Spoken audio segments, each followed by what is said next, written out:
coming today with another video, and today's video is the top 5 Jon Pertwee episodes.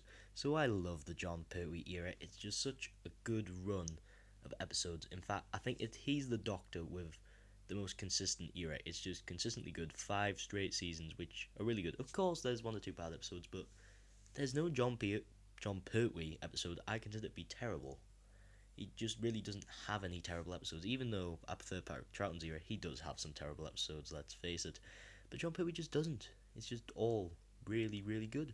And plus, he's such a good Doctor. I love his swag, as much as I don't like using that word. But there's no other way to describe his kind of attitude and personality towards people. But oh well. So this is the top 5 Jon Pertwee episodes. So at number 5 we have the Silurians. What an excellent episode, just what a good idea. Malcolm Hulke's always known for writing quite good scripts, and this is no exception. It's basically about these kind of creatures which were evolved and like intelligent before man. So like they saw us when we were just apes and then hid underground because of some kind of catastrophic event they thought was going to happen. The event like they thought was going to happen became the moon rather than crashing into the earth. Went into orbit around us. It's an interesting idea and it really works.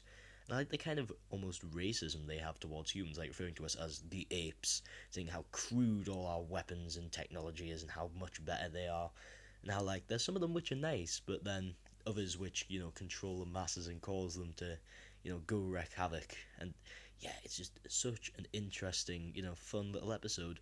It's 7 episodes long, which, some people might say, oh, it's a bit long, but I love 7-parters myself, and season 7 is my favourite season, so yeah.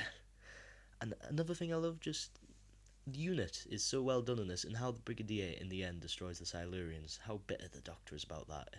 It makes a really interesting dynamic between the Doctor and unit. I think that was kind of needed, considering, Pertwee spent a lot of time on Earth with the Brigadier to show that they weren't just best friends, they occasionally clashed, and that works really well. So a great episode from Malcolm Hulke with some quite dire consequences in the end for the Silurians, and it comes in at number 5. So at number 4 we have the Time Warrior.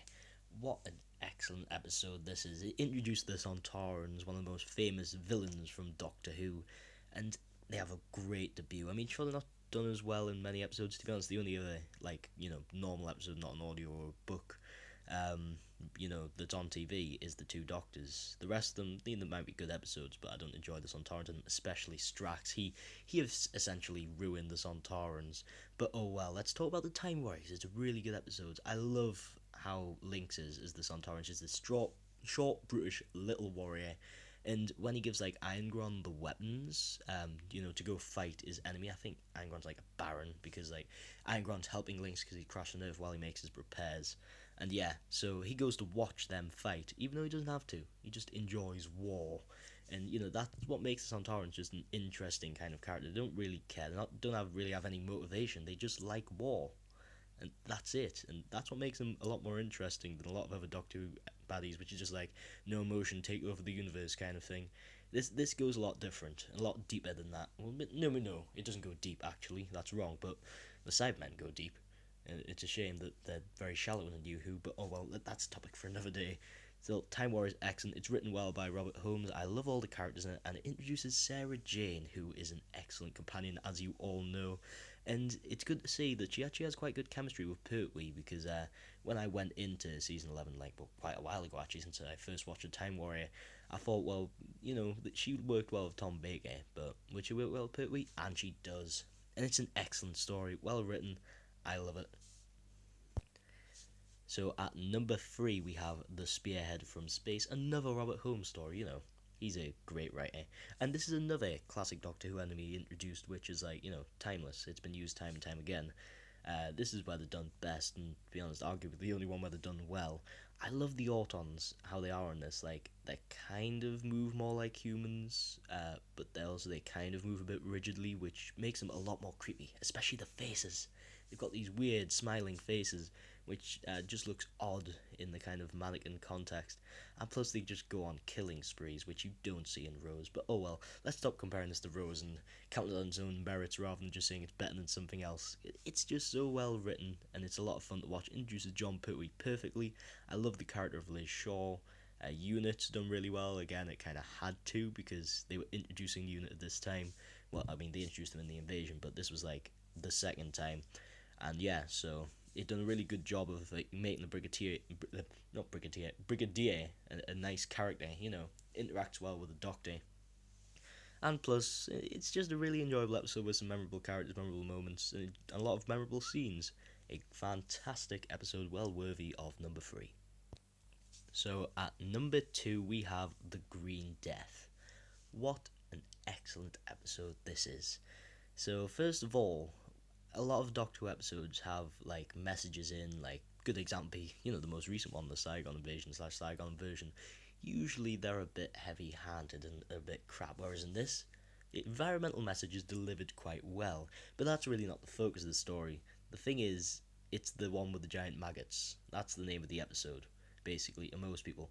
But it's the fact that you could say that, and most people over 30 would say it's the Doctor Who episode with the giant maggots, and they'll know what you're talking about, is what's amazing about the story. The fact that a story about giant maggots is so ingrained in popular culture shows how good of a story it was. And yeah, Unit are fantastic. I like the kind of episodes where it's got this evil company. That always works really well. And it's just really enjoyable. And Joe leaving is so sad in the end. Like, it's the only companion exit which kind of drives me to tears. And it's done a lot better than sad moments in New Who, where it's just like Murray Gold brings out the sad fanfare orchestra trumpets, while Stephen Moffat and Russell T Davies scream at you, "Be sad, this is sad music, you should be sad, god damn you." Whereas this relies on good acting and good shots to manage to make you be sad. And it's done a lot better. And so, in general, The Green Death is just an excellent episode, well worthy of the number 2 spot on this list. So, a few honourable mentions before we get to number 1. So, the first one is The Mind of Evil. This is an excellent story which I love quite a lot, and it only just didn't make it on this list because the Silurian is that little bit better. It's a really fun story, and I like how politically engraved it is. It's like got a lot of kind of Cold War themes, and with an episode in a series which is mostly based on Earth, you'd hope for like some actual politics to come in, and it does in this one. I mean, it does in most episodes, but no more than this. And I just love how the Master's trying to manipulate like the heightened tensions of the Cold War to take control of the Earth. And plus all of the things about, the breakout in Stagmore prison is just really interesting. I mean, who doesn't like to watch a good prison break kind of story? It's written really well. Very enjoyable. And the Keller machine, oof, for a machine which kind of moves around and looks a bit silly, it's pretty well done, to be honest. And I love the Inferno reference they have after the Doctor gets affected by the machine. You'll see what I mean if you watch the episode and have seen Inferno. And plus having evil holographic Jon Pertwee laugh at the Master, you can't beat that. You really can't. And that is why it's on my honourable mentions. The number 2 on my honourable mentions, well, not number 2, it's not in any order, just the other honourable mention, it will be Carnival of Monsters. This is another really good story which I really like. I like the kind of the scope kind of thing where these group of people being contained like circus animals. Again, it's another message in a Doctor Who episode which is done well. I think Barry Letts was just good at doing messages on things like this. But yeah, that was a really fun episode to watch, and plus the only time the Cybermen were close to appearing in the Pertwee era. What else should be on my honourable mentions? Probably Planet of the Daleks as well. That's a really fun story to watch. People nickname it the Trash Compactor story. It's just all of the 60s Dalek stories wedged and melded into one. And I like that. It's a good kind of, what would I call it? Like, just a nice little call back to the 60s Dalek stories. A celebration of them, you could say. And it's just a lot of fun to watch, and who doesn't want to see some good classic Dalek action? And that's why it's honorable mentions. But anyway, on to the number 1 Jon Pertwee episode, which is also my favourite episode of all time. Number 1 coming up. So at number 1 we have Inferno. It's my favourite episode of all time. I absolutely love this story. It's so well written, it's so good. It's fantastic. I mean, where do I start? For one, Pertwee's performance is amazing, especially considering this is his first season. He is excellent in this story. In fact, So are all the actors. Caroline John and Nicholas Courtney act their hearts out. Even Ian Levine, who plays Benton, just they're doing so well. Basically, the kind of concept of the episode is there's this kind of drilling going on to get a new fuel resource, but the Doctor kind of sort of knows it's gonna destroy the Earth, but doesn't really. He's just trying to kind of find out, and he goes to a parallel universe where the process is accelerated slightly, so he sees the world get destroyed, but and he has to go back and save R1 obviously. But in this other world, it's not really clear what it's going for, but it's kind of like a or the Soviet Union takes over the planet kind of thing. And yeah, it's got this really kind of fascist undertones. Like there's this face in the little hut, which is like unity is strength, and Jon Pertwee gets shot. Like they try to shoot him.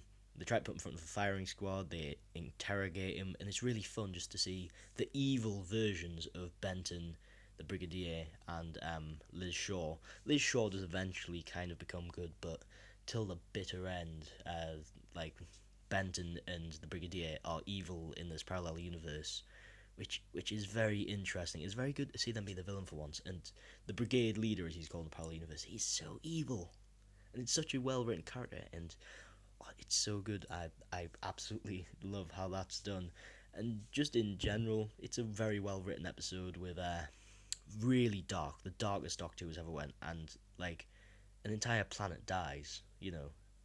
This entire parallel universe dies. I just kind of love the kind of Nazi, fascist kind of undercurrent which going through the whole thing. I love the kind of idea that you get to see the evil versions. It's written so well, it's so fun to watch, and you just get a sense of hopelessness, which is a good thing in an episode like this. I love it. It's my number one episode of all time as well. It's the number one Jon Pertwee episode. Jon Pertwee is fantastic. Everybody's fantastic. It's a great story. I bloody love it. So that was my top 5 Jon Pertwee episodes. I hope you enjoyed this, and I'll be coming around with a few more videos. Before I go, I'll just give you a couple of updates. For one, I'm going to be doing a collaboration with Who Knew News and possibly another person at a different point on a different video, but that's not really confirmed yet. Yeah, we're going to be doing discussion videos, which is hopefully going to become a regular thing. First one's going to be about his classic month, which is kind of why I was asked to come in, because obviously I'm a self-proclaimed expert on the classic series, even though I'm not really. Well, I do know a lot. I'm a huge classic series fan, so yeah, expect me to be doing a few videos with him, possibly becoming a regular thing, hopefully. Yeah, and go subscribe to him, Who Knew News, and check out his website. It's a very well done website. He's a very good YouTuber.